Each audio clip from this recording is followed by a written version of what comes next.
Adam Seligman is professor of religion at Boston University. He was Fulbright Fellow in Hungary from 1990 to 1992, professor of sociology at visiting professor of sociology at Harvard University and visiting professor of management at the MIT, as well as at universities in Japan and Israel. He is founding director of CEDAR, Communities Engaging with Difference and Religion, which since 2001 has run yearly global programs on living with difference through the ongoing development of a unique pedagogy and set of practices. He has written or edited close to a dozen books, mainly translated in other languages. His latest publication was How Things Count as the Same, Memory, Mimesis, Metaphor, Oxford 2019. In 2020, he was recipient of the Dr. Leopold Lucas Prize of the University of Tübingen. He is currently completing a study on the phenomenology of oaths and vows. Let me just add that in the early 1970s, he was a member of Kerem Shalom Kibbutz. Please, he will now speak to us on charisma, human rights, and belonging. So let me begin with a very, very brief personal coda to Yaakov's lovely paper. Some 20, 30 years ago, I don't remember, I was asked, no, what was it like to write a doctorate with Shmuel Eisenstadt? I said, I don't know. He asked me a question. It took me 4 or 5 years to answer it, and that was my doctorate. But I was wrong. It's taken me something like 40 years to work my way through the thickets of my engagement with this thought. And for that, I'm eternally grateful, and that's a big reason why I'm here today. About 30 years ago, a little less than 30 years ago, Shmuel Eisenstadt and Bernard Gissin published an influential article in the European Journal of Sociology on collective identity. There they developed a typology of 3 ideal types of collective identity: primordial, civic, and sacred. Primordial forms of collective identity are predicated on phenomena such as kinship, gender, ethnicity, race, I would add language. Civic identities are defined by them in terms of adherence and identification with histories, traditions, rituals, and ways of being fully internal to the communities in question. There is no external reference in terms of either the natural phenomena found in primordial forms of identity, nor those which characterize sacred forms of identity. We may think here of ancient Greece and Rome, as well as the Italian tradition of civic republicanism, studied by scholars such as Quentin Skinner and J.J. Pocock. Sacred forms of identity, which the authors see as rooted in the axial revolution, are, in their words, universal in orientation, formed around relatively open boundaries with a missionary attitude towards others not yet so defined, and base their legitimacy on relations to the, and this is a quote, on relations to the eternal realm of the sacred and the sublime, be it defined as God or reason, progress or rationality. For Eisenstadt and Gissin, these 3 ideal types define not only different modes of collective identity, but different orientations to hierarchy and equality, to the stranger or the other, and to access to resources, including the symbolic resources of meaning and legitimation. I don't wish to go into these diverse orientations, but rather to focus on only 1 or 2 aspects. First, we need to pay attention to the fact that the authors make a very interesting move in that they essentially identify the transcendent and the transcendental, placing, as we see, God, reason, and rationality in the same sacred category. Note, however, the irony here.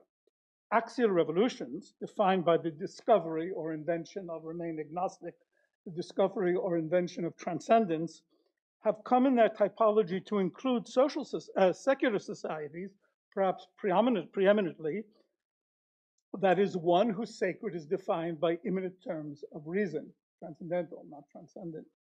Clearly, this fits with the universalism and missionary aspect of such civilizational endeavors, but they are also part and parcel of some of the overwhelming political challenges we face today in our so-called global world.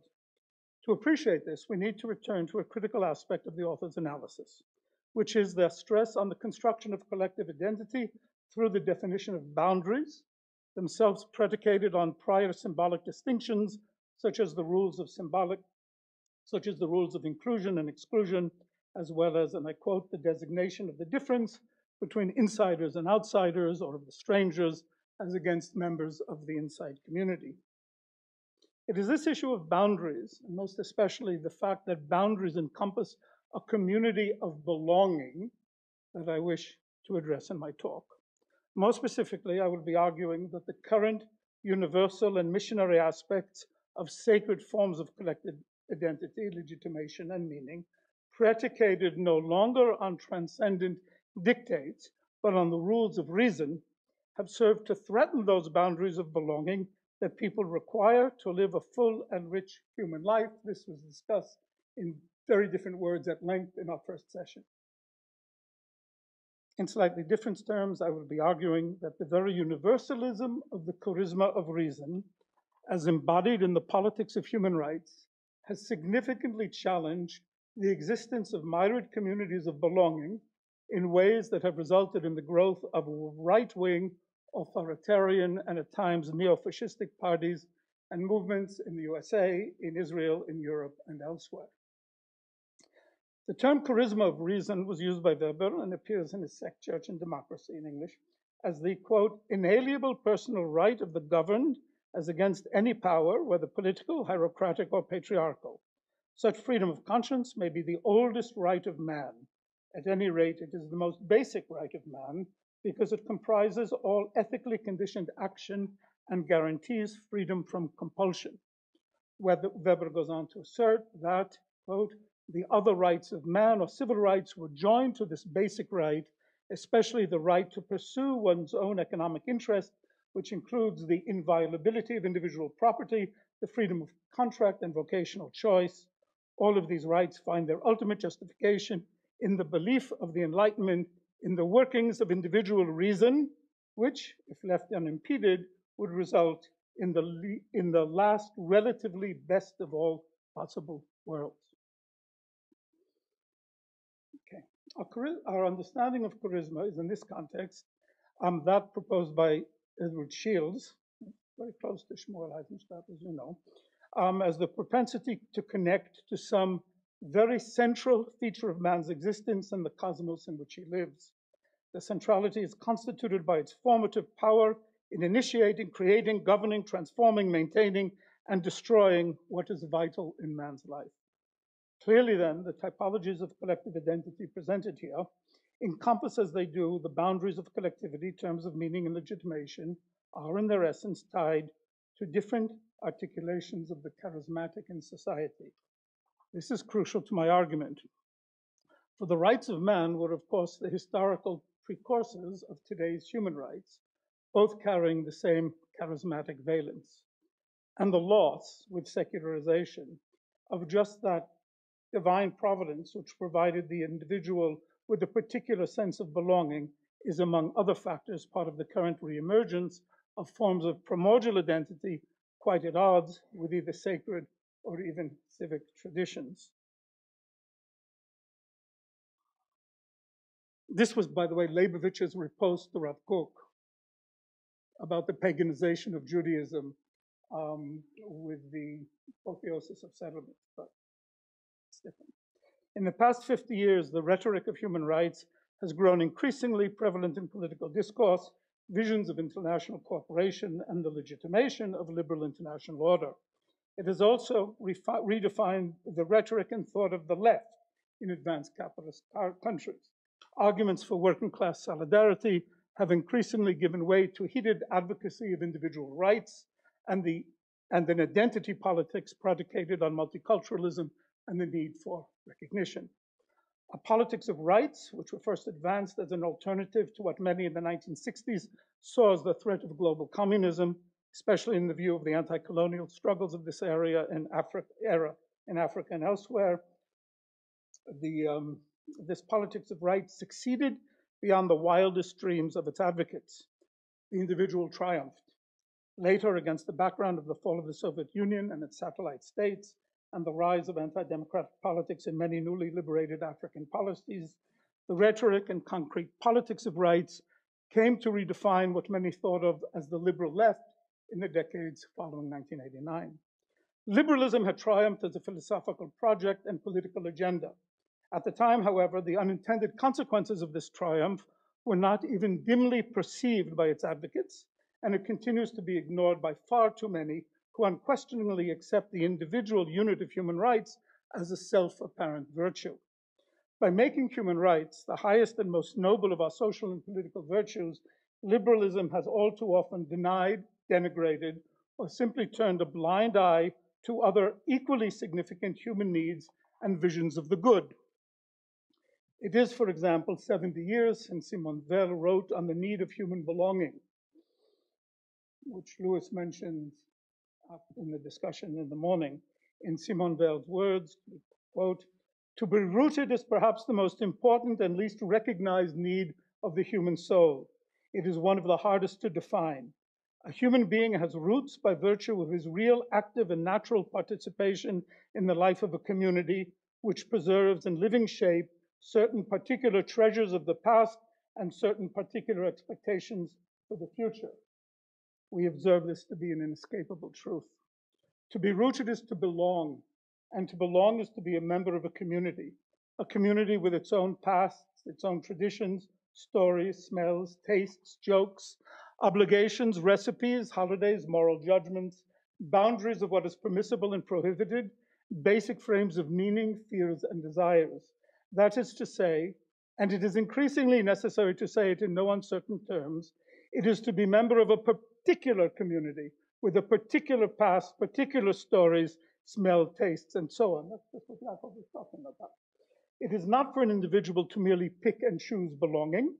Belonging requires others, and communities are not easily fungible.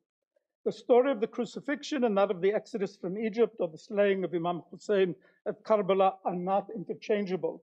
Relations among Mennonites are not the same as those among or between them and Episcopalians. Attitudes of Jews towards Catholics are not comparable to those of Anglicans or evangelicals. African American humor is different from Scottish humor, and both again from the jokes in China. Moreover, and critically, these communities are circumscribed entities. These are communities of belonging are not universal, but are bounded, just as families are bounded. They have their own histories, their own trajectories, their own languages, obligations, taken for granted worlds, their own flavors and scents, their own understandings of home. They may be more or less open, more or less ascribed. Their boundaries may be more or less permeable, but they do have boundaries, which always define some us against some them. And both us and them are group, not individual categories. Similarly, with belonging contra rights, groups, not individuals. If boundaries are to include in any meaningful sense, then they must also exclude. The terms of inclusion and exclusion are often enough subject to sometimes violent negotiation, historical change, redefinition, interpretation, and endless contestation. But exclude they must, however difficult this may be for many to accept, especially in relation to the hegemonic framing of human rights as universal and transcendent of all group boundaries. The simple logical truth that we cannot have one, inclusion, without the other, exclusion, is all too often ignored. Community among Jews, Christians, Muslims, and others for that matter, is a much heralded virtue, bringing with it not only mutual concern, but mutual aid societies, hospitals, old age homes, schools, charity organizations, burial societies, and much else. It is also often enough oppressive. Within certain communities, we may find an undue concern with what our neighbors eat, how they dress, where they send their children to school, who they marry, and so on. Yes, to be sure, some communities are more restrictive than others. Some define their boundaries in a more rigorous, ascriptive manner than others. but they are all exclusive, as any group of people must be if it is to give full meaning to the terms of community. And it is precisely these bounded communities, which are moreover real and active entities, that human actors are born, thrive, live, die, and make sense, or don't, of their worlds and the worlds of others. We cannot live without these communities, and despite all the dangers that arise from them, and I think there are many, I submit that there is no possibility of human life or achievement outside of them. Again, this is not to say that community is an unalloyed good. It is not. As I said, it is often repressive and restrictive, even if we discount its exclusionary character, which is, of course, the great bugbear of contemporary politics. But membership in a community remains an essential component of any shared vision of the good. This is the truth that Simone Weil pointed out during the raging years of World War II, and to which Hannah Arendt also drew our attention, pointing out that not only are rights embedded within political communities, but that we can indeed leave any political community with its obligations and moral ties. Such an act can only be replaced by another set of ties with a different community, because we cannot live outside of communities. These insights, however, are ones that our current liberal obsession with abstract, universal, and unencumbered human rights continually fails to recognize. Critical to communities' workings and role in sustaining human flourishing is the moral credit that is granted to their members. What I mean by moral credit is something colloquially phrased as affording someone the benefit of the doubt. As our moral knowledge, social obligations, and sense of what is right and proper, as well as improper and destructive, as these are held collectively by us as members of specific social groups, rather than by us solely as individuals, an important point of what we know is bound up with who we trust. This is not an abstract notion, but a bind in which we often find ourselves, called upon to grant moral credit to some source in matters which are by their nature almost always morally ambiguous.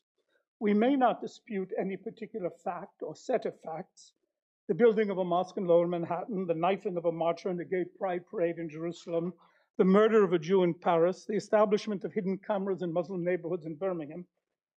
But the frame of the act, the set of England, the frame of the act, the set of relevant external bits of information and histories necessary to explain them, will frequently be decided on the basis of our group belonging and the moral credit that we as members of a group grant to the source of such data. We need only to think of the 2016 stabbing of a Jewish man in Strasbourg, France, by a mentally disturbed man shouting, Allah Akbar.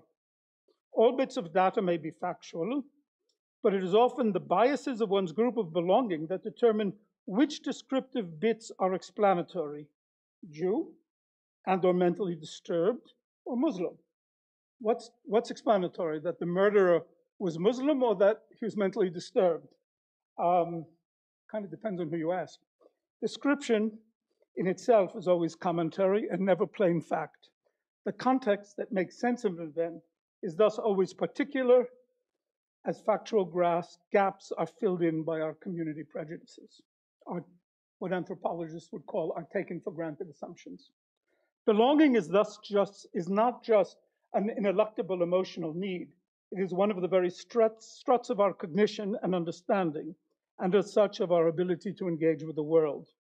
Abstract algorithms may be useful to the workings of Google or Facebook, but they are less than helpful in informing me how to morally navigate the global refugee crisis, due to the simple fact that it is not global, but a series of endless particular crises spanning Europe, Africa, America, Asia, and Southeast Asia. While biblical injunctions on treating the stranger as yourself would seem relevant in this context, the reality is somewhat different. Whether in decisions to prohibit refugee entry into Israel and thereby maintain the Jewishness of the state of Israel, or to keep Poland white, or to return to la vraie France, or to an America prior to the passage of the Hart-Celler Act in 1965.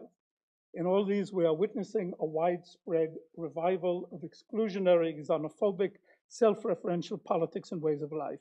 Needless to add, this is the situation not only in Western and Eastern Europe and in the United States, but in Turkey, Russia, China, and elsewhere. Given this well-agreed upon state of affairs, it is strange and rather self-defeating for those who oppose these developments to respond by ever more stridently advocating those very policies whose political ascendancy has in fact led to the current situation.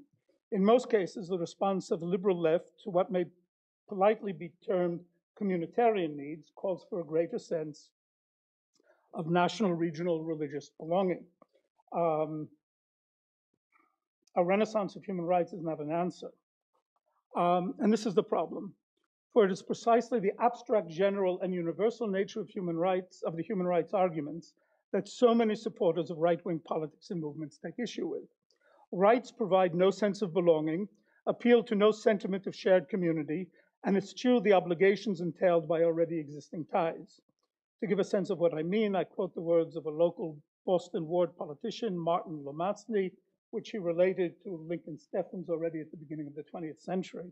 I think, said Lomasny, that there's got to be in every ward somebody that any bloke can come to, no matter what they've done, and get help.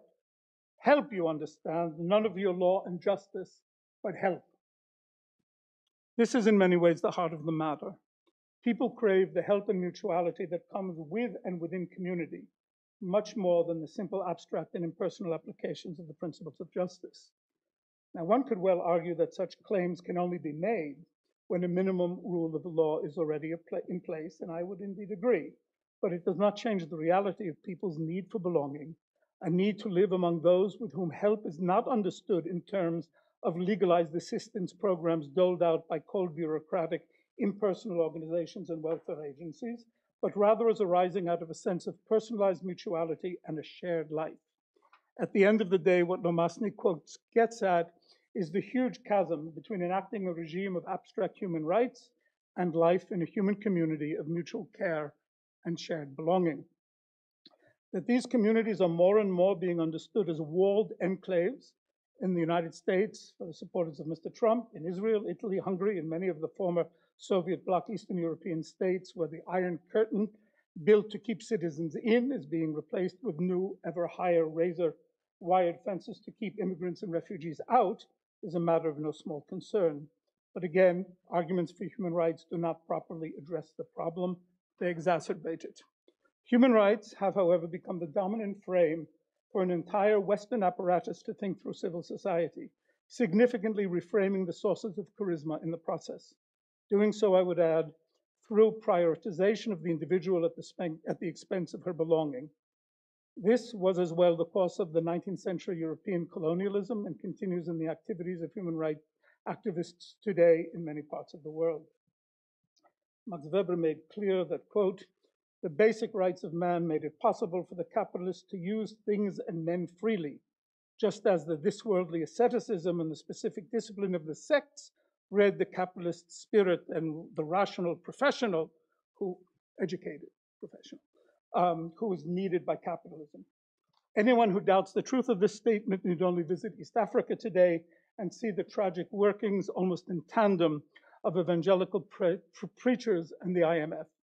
Tragic because belonging is something that is necessary for existence beyond the individual, that is, for all existence that is social.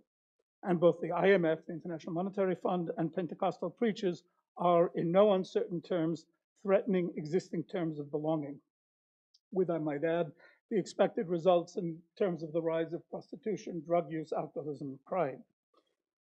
As noted earlier, and we can talk about that, I don't have time to give you examples now. As noted earlier, the collapse of the Eastern Bloc led many to advocate the advancement of civil society predicated on the language of rights.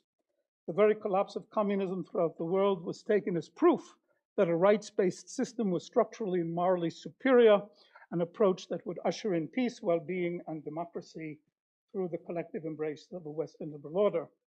Yet, more than 3 decades since the fall of the Berlin Wall, many of those so certain in the success of the liberal order and the rightness of human rights struggle to imagine a way forward other than to continue the course of persuading others to emulate them, to standardize the world in a more uniform and abstract way, a way that minimizes, even trivializes difference for the sake of finding common ground. Not everything, however, can be shared. Within religions, this is clear. Efforts to build shared belonging upon the idea of the great monolithic religions having Abraham as an ancestor in common falls apart as soon as we consider Jesus, who is the Son of God in one, a prophet in another, and a heretic in a third. Well, heretic is St. Paul, don't believe that. Such differences matter, for they are central to defining who belongs in one community and not another. Human rights imply a similar universalizing language akin to that of sharing Abraham in common, part of the story, but not sufficient to transcend or define variations across community. Then if I'm correct about belonging, then we must turn to other approaches for supporting its development, approaches that recognize the existence of other loci of charisma within society, not all defined by the hegemonic terms of immanent charisma based solely on reason and rationality. Ensconced within the all-inclusive charismatic community, La Grande Nation, the charisma of reason has a marked propensity, as Gunther Roth argued some time ago, to devolve into a particular set of relations between a demagogue and a community, something that Lewis was talking about. One that bodes ill for those not included in that all-inclusive community. Where this may lead, let alone in conjunction with the politics of those who feel their communal boundaries and so sense of belonging have been eviscerated, where this may lead, we are all sadly only too much aware. While the charismatic propensity cannot be switched on and off at will or redirected along solely political interests, a greater recognition of the human need for belonging may well play an important role in preventing, in Max Weber's terms, the switchman of world images from too drastic a realignment of political action in today's world. Thank you very much.